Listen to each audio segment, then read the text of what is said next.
The early hours of September 2nd brought terror to the heart of Ukraine's capital as a volley of Russian missiles rained down on Kyiv, sparking fires, demolishing infrastructure, and stoking the fears of civilians already on edge from months of war. The assault, which commenced around 5:31 a.m. local time, according to the residents, left a grim path of devastation across several districts in the city. Elena Wave, a Ukrainian lawyer, was among the countless residents who experienced the attack firsthand. A missile whizzed over her home, a moment of sheer panic that she later recounted on social media. A ballistic missile just flew over my house. I will never forget this whistling sound. She wrote, echoing the anxiety that now permeates daily life in Kyiv. The damage was extensive. In the Sviatoshin district, missile debris ignited 4 cars and struck a warehouse. Fires were also reported in the Holosivsky and Shevchenkivsky districts, where non-residential buildings bore the brunt of the bombardment. Kyiv's mayor, Vitaly Klitschko, confirmed that emergency services were grappling with multiple incidents across the city. Russia launched a missile attack on Kiev. Emergency services operate in Sviatoshinsky, Golosiivsky, and Shevchenkivsky districts. At 6:25, 2 adults came to the doctors for help. One of them was hospitalized. So, according to previous information in the Sviatoshinsky district, in one place, 4 cars were on fire, and soon they were liquidated. In addition, in the Sviatoshinsky district, there was a fire in 2 surface non-living creatures. The Mafi near the Sviatoshin metro station has been damaged, as well as the windows of the former metro station. The station is working. According to the Air Force, Russia fired several groups of cruise missiles accompanied by ballistic missile launches and a few drones, targeting Kyiv. While Kyiv suffers under the relentless pressure of war, the repercussions of the conflict are also being felt across the border in Russia. In the western Russian city of Kursk, the administrative center of the Kursk region, thousands of people have sought refuge after fleeing the violence along the border with Ukraine. Since Ukrainian armed forces invaded the region on August 6th, the city has become a temporary haven for those escaping the escalating conflict. As of August 22nd, a staggering 133,190 people have been evacuated from the Kursk region, according to the region's acting governor, Alexei Smirnov. Many of these evacuees left with nothing more than the clothes on their backs, forced to adapt to life in makeshift shelters scattered throughout the city.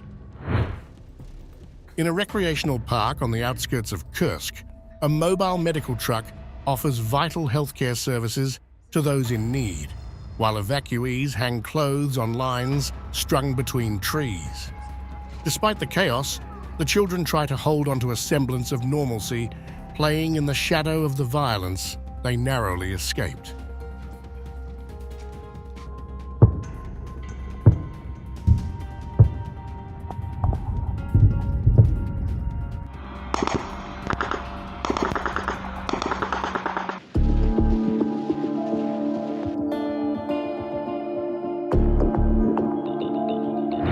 At least 47 people, including 5 children, were injured on Sunday when Russian missiles struck a shopping mall and events complex in Kharkiv, Ukraine's northeastern city, according to local officials. Today, at around 15:20, the Russian military, using Su-34 aircraft, launched a massive shelling of the city of Kharkiv from the settlement of Dubovye Novgorod region of the Russian Federation. In this case, they used guided aerial bombs, namely FAB-UMPK. It was these 5 guided aerial bombs that hit 4 districts of the city of Kharkiv in the Kyivsky, Sloviansky, Nemyshlyansky, and the industrial districts. The attack came on the heels of what Russia described as one of the largest drone offensives launched by Kyiv against Russian infrastructure since the full-scale war began. Earlier in the day, Russia claimed that Ukrainian drones had targeted key installations, including power plants and an oil refinery, in one of the most significant assaults on Russian soil. Moscow's forces also reported gains towards a strategic town in eastern Ukraine, signaling intensified fighting at a critical moment in the nearly 3-year conflict.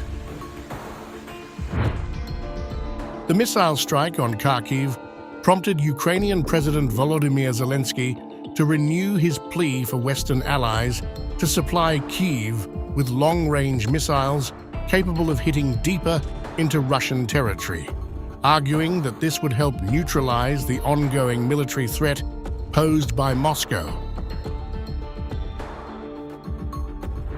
The terrorist state must feel what war is.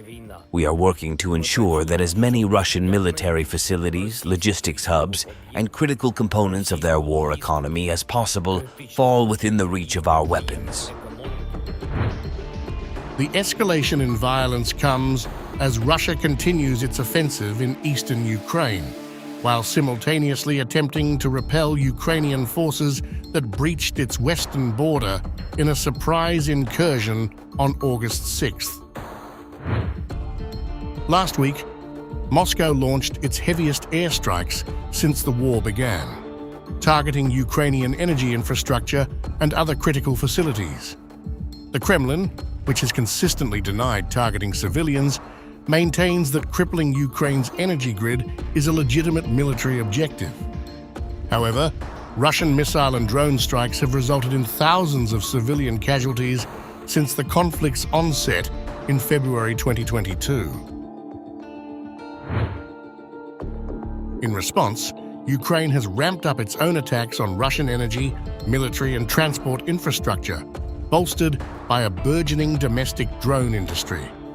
The Ukrainian government is also pressing the United States and other Western allies to authorize the use of more powerful weaponry, which Kyiv argues is necessary to significantly weaken Russia's capacity for continued aggression.